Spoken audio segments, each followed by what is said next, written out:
The data we get from the Star reports are incredibly important for the entire hotel cycle. So all the way from, I mean, it's one of the first things I look at when I look at a new hotel to see if we're going to buy it. I want to see how it's positioned in the market. It's one of the things that we put into the bonus structures for our managers and especially our director of sales.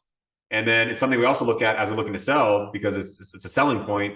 You know, people kind of do it either way. One way you say, hey, let me describe star data or what a star report is. So star reports we get them on a weekly and a monthly basis. And one of these times, by the way, we should open up a star report and also go through a star report and kind of go through what it looks like. But basically, what a star report does at core, the inputs.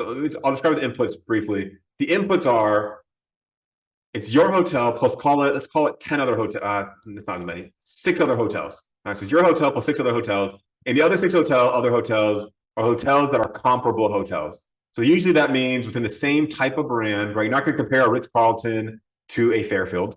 And they're typically in the same geography. Although when you get into luxury, it's not necessarily the same geography. It's actually one of the things that we do that we typically push when we go to a luxury hotel. We've gone to luxury hotels and they just picked all the ones in the geography. And we thought, well, if you're thinking about it as a true competitive set, these other hotels that are your true competitors, it makes sense for a limited service, select service, because people are really geographically bound to go to some area. So, they're not going to be comparing a Dallas hotel to a Houston hotel because they want to stay in Dallas, right? But when it comes to luxury, especially luxury destination hotels, our way of thinking, which is unique, is that we probably should have comp set within our comp set, or even a separate comp set. You can have multiple comp sets of other places that people are choosing between when they're coming to our hotel. So if I'm in Utah and if I have we have a mountain resort in Utah, when people are thinking, I want to go skiing and I want to do a skiing vacation, it's not just that they're looking at Utah and Park City, although a lot of times those hotels will just pick the ones in Park City. Yes, those are competitors, but at least one of our comp sets or one of the hotels in our comp set should be Colorado, right? It should be Wyoming, it should be Montana, should be maybe these other types of places that when a corporate person says, hey, get us a mountain ski resort, or a family says, hey, I'm going on a ski vacation, where else are they going, right? So that's versus, making sure you have the right comp set and how we think about comp sets. But then the other data that we get, or this is the other input that comes to Star, and I'll talk about the data that we get from Star, is for all those hotels in the comp set, you get how much their ADR, average daily rate, how much they charge per day. So on the weekly, even shows it, Monday, Tuesday, Wednesday, Thursday, Friday. On the monthly, it shows you even by day of the week and then every day for that week, and then aggregated, on a monthly, 3-month, 6-month, trailing 12-month basis.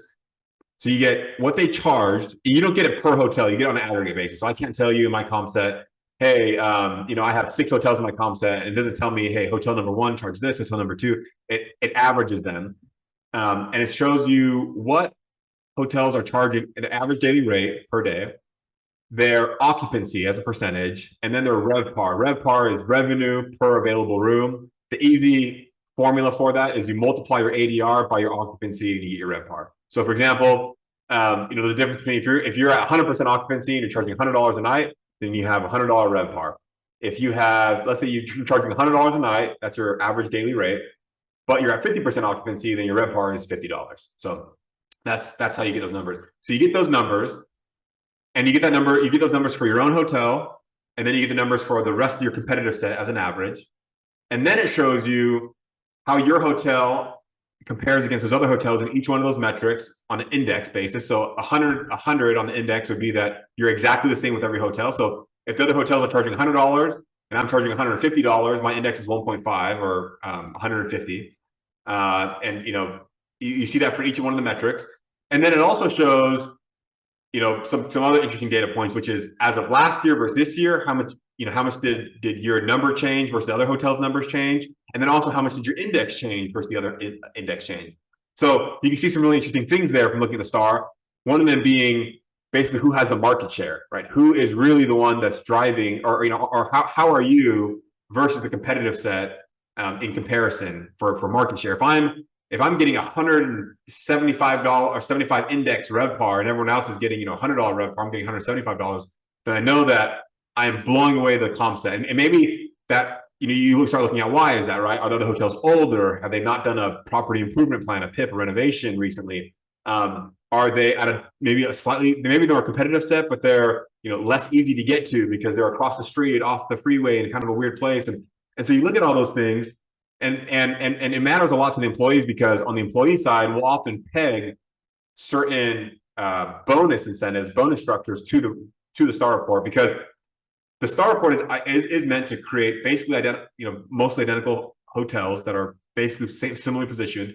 And so it's a good way to gauge performance. Hey, if we're kind of the same as that hotel in terms of our actual product, but they're killing us by 2 times revenue, it's probably not our hotel. It's not our facilities. It's not that our hotel needs to be nicer. It's probably that our sales, maybe we need to up our sales, or we got to think about our strategy on how we're going after leisure travel versus group travel versus corporate travel. And so, like, our director of sales, they have something that ties to the star report in terms of our RevPAR.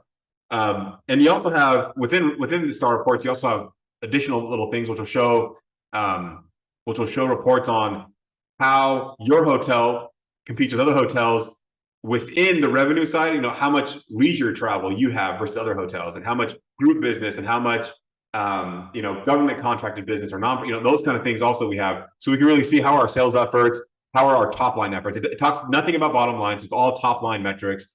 And so typically our GMs, our director of sales, will have bonus structures that are tied to top line metrics. Sometimes that's our RevPAR.